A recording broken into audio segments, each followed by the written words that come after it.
Hello everyone. In this video, we are going to discuss a very important topic of C language, that is operators. An operator is a symbol that are used to perform some kind of operations. C language के अंदर operator एक symbol होता है जो कि किसी भी type के operation को perform करने के लिए use किया जाता है. Operator को हम एक example से समझने की कोशिश करते हैं. Consider the expression 3 plus 4 asterisk 5. इस एक्सप्रेशन में जो प्लस एंड मल्टीप्लिकेशन का साइन है सी लैंग्वेज में यही ऑपरेटर्स कहलाते हैं. ऑपरेटर को समझने के लिए हमें एक और टर्म को समझना बहुत ज़रूरी है जिसका नाम है operand.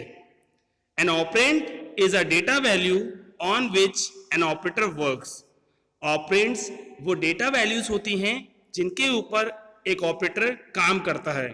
For example, consider the expression a plus b asterisk 5.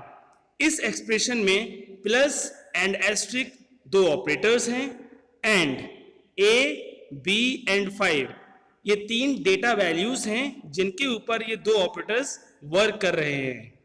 यही डेटा वैल्यूज सी लैंग्वेज में ऑपरेंड्स कहलाती हैं.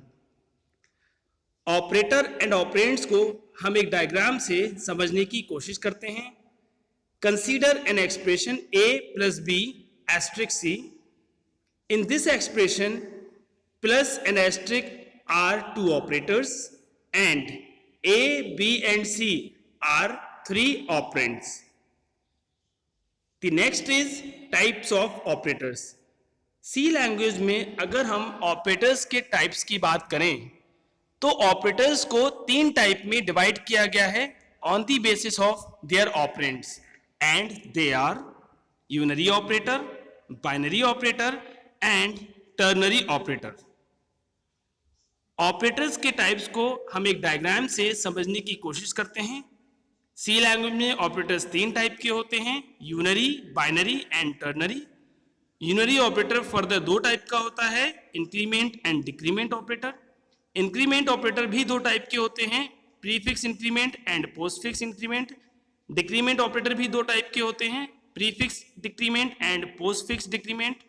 बाइनरी ऑपरेटर के भी फर्दर टाइप्स होते हैं like arithmetic operator, assignment operator, logical operators, relational operators, bitwise operators and compound operators. Ternary operator का एक एग्जाम्पल होता है कंडीशनल ऑपरेटर. नाउ सबसे पहले बात करते हैं यूनरी ऑपरेटर की. यूनरी ऑपरेटर्स वो ऑपरेटर्स होते हैं जो एक ऑपरेंड के साथ काम करते हैं. मींस यूनरी ऑपरेटर को यूज करने के लिए हमें सिर्फ और सिर्फ एक ऑपरेंड की जरूरत होती है. There are two types of unary operators, increment unary operator and decrement unary operator. पहले बात करते हैं इंक्रीमेंट यूनरी ऑपरेटर की. Increment operator is used to increase the value of the variable by 1. जो इंक्रीमेंट ऑपरेटर होता है वो किसी भी वेरिएबल की वैल्यू को एक बढ़ा देता है. It is denoted by plus plus symbol. इसे डिनोट करने के लिए हम सिंबल यूज करते हैं प्लस प्लस का. इंक्रीमेंट ऑपरेटर भी दो टाइप के होते हैं, prefix increment operator and postfix increment operator. पहले बात करते हैं प्रीफिक्स इंक्रीमेंट ऑपरेटर की. प्रीफिक्स इंक्रीमेंट ऑपरेटर में पहले किसी वेरिएबल की वैल्यू एक बढ़ जाती है, उसके बाद वो वैल्यू किसी ऑपरेशन में यूज होती है. अगर हम इसके सिंटेक्स की बात करें तो जो इंक्रीमेंट ऑपरेटर का सिंबल है वो वेरिएबल से पहले लगता है. For example plus plus I. Prefix increment operator को इस प्रोग्राम से समझने की कोशिश करते हैं, उसकी वर्किंग को समझने की कोशिश करते हैं थ्रू दिस प्रोग्राम. इस प्रोग्राम में हमने दो इंटीजर टाइप के वेरिएबल लिए हैं x एंड i को 10 से इनिशियलाइज किया है. देन हमने एक स्टेटमेंट लिखा है x equals two plus plus i. इस स्टेटमेंट में हमने एक प्रीफिक्स इंक्रीमेंट ऑपरेटर यूज किया है जो i वेरिएबल के साथ में यूज हो रहा है. मींस इसमें पहले i की वैल्यू इंक्रीमेंट होगी, उसके बाद वो वैल्यू x में असाइन होगी. i की वैल्यू यहाँ पर 10 है, पहले i की वैल्यू 11 हो जाएगी, उसके बाद में वो वैल्यू 11 x में असाइन हो जाएगी. उसके बाद x और i दोनों को प्रिंट कराया हुआ है. मींस जब हम x और i को प्रिंट कराएंगे तो x की वैल्यू भी 11 प्रिंट होगी और i की वैल्यू भी 11 प्रिंट होगी. The next is post fix increment operator. Post fix increment operator में पहले वेरिएबल की जो वैल्यू है वो ऑपरेशन में यूज हो जाएगी, उसके बाद वो वैल्यू एक इंक्रीमेंट होगी। सिंटेक्स की बात करें, यहां पर जो इंक्रीमेंट ऑपरेटर है वो वेरिएबल के बाद में लगाया जाता है। For example I plus plus. Post fix increment operator की वर्किंग को भी हम प्रोग्राम से समझने की कोशिश करते हैं। सेम प्रोग्राम है जो हमने प्रीफिक्स इंक्रीमेंट ऑपरेटर में लिया था। दो वेरिएबल हैं, आई को 10 से इनिशियलाइज किया हुआ है, बस स्टेटमेंट में हमने प्रीफिक्स इंक्रीमेंट ऑपरेटर की जगह हमने यहां पर post fix increment operator use किया है। आई प्लस प्लस मीन्स आई की वैल्यू जो है वो पहले 10 है वो x में असाइन हो जाएगी, उसके बाद जो i की वैल्यू है वो एक इंक्रीमेंट होगी। उसके बाद जब हम x और i को प्रिंट कराने जाएंगे तो x की वैल्यू 10 होगी और i की वैल्यू 11 प्रिंट होगी। The next is decrement operator. Decrement operator is used to decrease the value of the variable by 1 और इसको डिनोट करने के लिए सिंबल यूज होता है माइनस माइनस का। डिक्रीमेंट ऑपरेटर्स भी दो टाइप के होते हैं, prefix decrement operator and post fix decrement operator. पहले बात करते हैं प्रीफिक्स डिक्रीमेंट ऑपरेटर की। प्रीफिक्स डिक्रीमेंट ऑपरेटर में पहले वेरिएबल की वैल्यू एक घट जाएगी, उसके बाद वो वैल्यू ऑपरेशन में यूज होती है। सिंटेक्स की बात करें तो पहले डिक्रीमेंट ऑपरेटर आएगा, उसके बाद में वेरिएबल का नाम। For example minus minus I. Prefix decrement operator को भी हम एग्जाम्पल से समझते हैं। सेम एग्जाम्पल है, स्टेटमेंट को हमने चेंज किया है, वहां पर हमने प्रीफिक्स डिक्रीमेंट ऑपरेटर यूज किया है x equals to minus minus I. I की वैल्यू 10 है, तो यहां पर जो माइनस माइनस आई है वो प्रीफिक्स डिक्रीमेंट ऑपरेटर है, मींस पहले वैल्यू एक घट जाएगी, 10 से वैल्यू हो जाएगी 9, आई की वैल्यू अब 9 हो चुकी है, फिर वो 9 वैल्यू x में असाइन हो जाएगी। देन अगर हम x और i को प्रिंट कराने की बात करते हैं तो दोनों की वैल्यूज 9 प्रिंट हो जाएंगी। नेक्स्ट बात करते हैं पोस्ट फिक्स डिक्रीमेंट ऑपरेटर की। पोस्ट फिक्स डिक्रीमेंट ऑपरेटर में पहले वेरिएबल की वैल्यू ऑपरेशन में यूज हो जाएगी, उसके बाद वो वैल्यू डिक्रीमेंट होगी बाय 1। सिंटेक्स की बात करें तो यहां पर जो डिक्रीमेंट ऑपरेटर है वो वेरिएबल के नाम के बाद में यूज होता है। For example I minus minus. Post fix decrement operator को हम एक प्रोग्राम से समझने की कोशिश करते हैं। सेम एग्जाम्पल लिया है, बस स्टेटमेंट को हमने चेंज किया, x equals to i minus minus लिखा हुआ है, मीन्स यहां पर हमने postfix decrement operator use किया है। i की वैल्यू 10 है, मीन्स 10 जो वैल्यू है वो पहले x में असाइन हो जाएगी, उसके बाद में i की वैल्यू एक घट जाएगी, मीन्स अगर हम x और i को प्रिंट कराने जाएंगे तो x की वैल्यू तो 10 प्रिंट हो जाएगी, बट i की वैल्यू एक घटने के बाद में 9 रह चुकी होगी, मीन्स i की वैल्यू 9 प्रिंट हो जाएगी। नेक्स्ट बात करते हैं नेक्स्ट ऑपरेटर की, जिसका नाम है बाइनरी ऑपरेटर। बाइनरी ऑपरेटर को यूज करने के लिए इसको दो ऑपरेंड्स की रिक्वायरमेंट होती है, मींस बाइनरी ऑपरेटर दो ऑपरेंड्स के साथ काम करता है। For example a plus b. इस एग्जाम्पल में जो प्लस है वो एक बाइनरी ऑपरेटर है एंड a एंड b ये दो ऑपरेंड्स हैं। There are different types of binary operators available in C language and they are like arithmetic operator, logical operator, relational operator, assignment operator and bitwise operators. इन सभी operators को हम detail में one by one पढ़ेंगे। सबसे पहले बात करते हैं अरिथमेटिक ऑपरेटर्स की। जो अरिथमेटिक ऑपरेटर्स होते हैं वो सी लैंग्वेज के अंदर अरिथमेटिक कैलकुलेशंस को परफॉर्म करने के लिए यूज किए जाते हैं। सी लैंग्वेज में 5 ऑपरेटर्स ही ऐसे हैं जो कि अरिथमेटिक ऑपरेटर्स कहलाते हैं and they are plus, minus, multiplication, division and modulus. This is the example of arithmetic operators, means एक प्रोग्राम बनाया है हमने जिसमें हमने अरिथमेटिक ऑपरेटर्स को यूज करके उनकी वर्किंग को समझा है। हमने दो वेरिएबल लिए हैं, a goes to 40, b goes to 20 जिनको इनिशियलाइज कराया है और 5 वेरिएबल्स को इंटीजर टाइप के हमने डिक्लेयर किया है। ऐड में हमने दोनों वेरिएबल्स को एडिशन करा लिया, सब्ट्रैक्शन में दोनों का सब्ट्रैक्शन ले लिया है, मल्टीप्लिकेशन में मल्टीप्लाई कराया है, डिवीजन में हमने डिवीजन लिया है, मॉडुलस में हमने उनका मॉडुलस निकाला है और सारे वेरिएबल्स की वैल्यूज को हमने प्रिंट करा दिया है। Then output will be addition 60 आएगा, सब्ट्रैक्शन 20 आएगा, मल्टीप्लिकेशन 800 आएगा, डिवीजन 2 आएगा एंड मॉडुलस 0 आएगा। The next operator is assignment operator. जो असाइनमेंट ऑपरेटर होता है वो किसी वैल्यू को किसी वेरिएबल में असाइन करने का काम करता है। असाइनमेंट ऑपरेटर को समझने के लिए हम एक एग्जांपल लेते हैं। For example integer a equals to 5। इस स्टेटमेंट में जो 5 वैल्यू है वो a में असाइन हो रही है और इसके बीच में जो हमने सिंबल यूज किया है यही वो ऑपरेटर है जिसे हम असाइनमेंट ऑपरेटर कहते हैं। This is the assignment operator.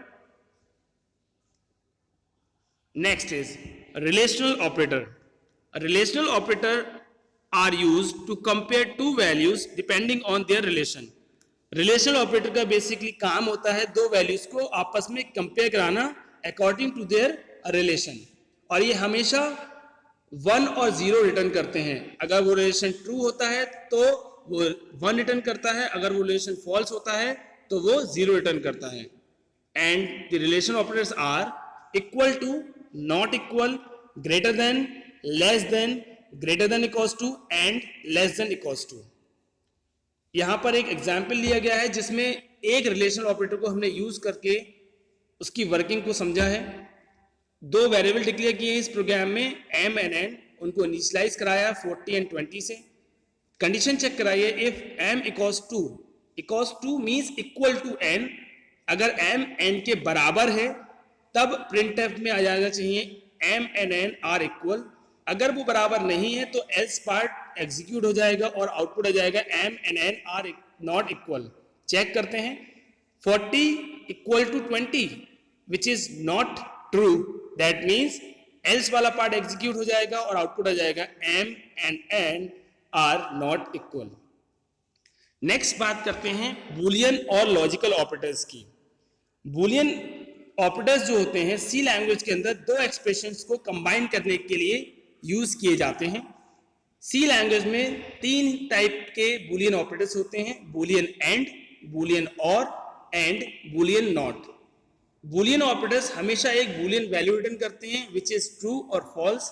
अगर वो पूरा एक्सप्रेशन ट्रू होता है तो वो 1 रिटर्न करते हैं, अगर पूरा एक्सप्रेशन फॉल्स होता है तो वो रिटर्न करते हैं 0। These are 3 Boolean operators. Now, Boolean operators को हम एक एग्जाम्पल से समझने की कोशिश करते हैं। इस एग्जाम्पल को समझने से पहले मैं आपको थोड़ा सा ये बता दूं कि जो बूलियन एंड होता है जब वो दो एक्सप्रेशन को कंबाइन करेगा तो बूलियन एंड जो वैल्यू रिटर्न करता है ट्रू, वो सिर्फ और सिर्फ एक ही कंडीशन में करता है जब उसके दोनों कंडीशंस जो होती हैं वो ट्रू होती हैं। बूलियन और हमेशा ट्रू तब रिटर्न करता है जब दो कंडीशंस में से उसकी एक कंडीशन ट्रू होती है। Now come on to this example. इस एग्जांपल में 4 वेरिएबल्स दिए गए हैं m n a p, चारों को इनिशियलाइज किया गया है 40 20 20 30 से। फर्स्ट कंडीशन है if m is greater n, check करते हैं क्या m n से बड़ा है, जो कि ट्रू है। एंड, जब एंड ऑपरेटर लगा है तो पहली कंडीशन और दूसरी कंडीशन दोनों ट्रू होंगी तभी ये ट्रू रिटर्न करेगा, मींस तभी इफ का स्टेटमेंट एग्जीक्यूट होगा। m is not equal to 0, m 0 के बराबर नहीं है, m 0 के बराबर नहीं है क्योंकि m 40 है, मींस ये कंडीशन दोनों ही ट्रू हैं, मींस 1 1 है। अब 1 1 पर एंड ऑपरेटर हमेशा 1 रिटर्न करता है, मींस यहां पर प्रिंटफ स्टेटमेंट जो इफ का है वो एग्जीक्यूट हो जाएगा। नेक्स्ट इफ पर आते हैं, if a is greater then p, क्या a p से बड़ा है, a की वैल्यू है 20 और p की वैल्यू है 30, means 20 is greater than 30 which is not true. Then second condition check करते हैं, is p is less than equals to 20, क्या p छोटा और बराबर इज नॉट इक्वल्स